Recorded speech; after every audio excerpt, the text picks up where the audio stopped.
Aunt Hilda's visit. Edna and Ned and their 4 lovely children, Mary, Jo, Augustus and Milton, were happy nearly every day of the year. But in autumn, when leaves turn orange, they always had a visitor, and her intention was clear. Aunt Hilda came once a year with a huge brown bag and bright blue hair. In through the door and straight to the kitchen came Aunt Hilda, ready for action. She cleared the table with a sweep of her arm. She opened her bag and smiled with great charm.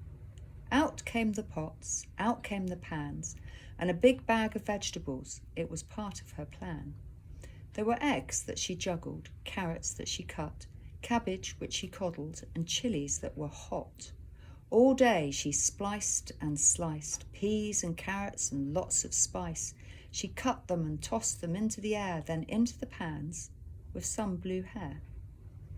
On the table at 6 o'clock, a big bowl of something that looked like stewed socks.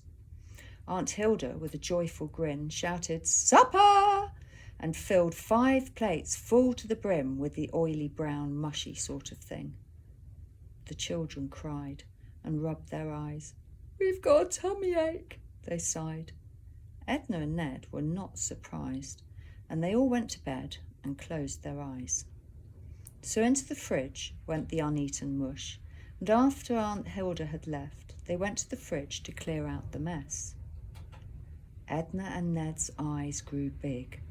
The children gasped and turned bright red, for out of the fridge door and onto the floor slid a large brown puddle of the oily mush. It wriggled and bubbled, and soon it had spread all over the kitchen and upstairs to their beds.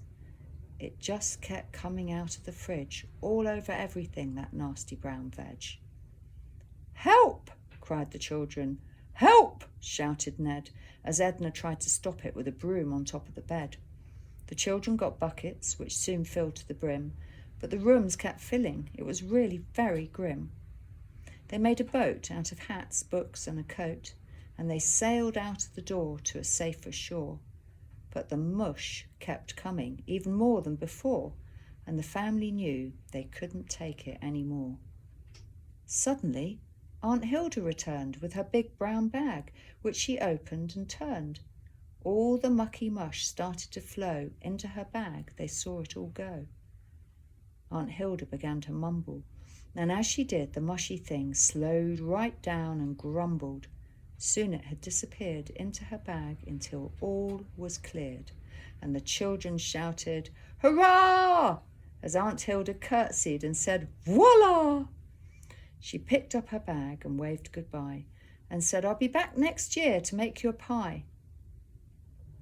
Edna and Ned and their 4 lovely children, Mary, Jo, Augustus and Milton, said goodbye with great relief.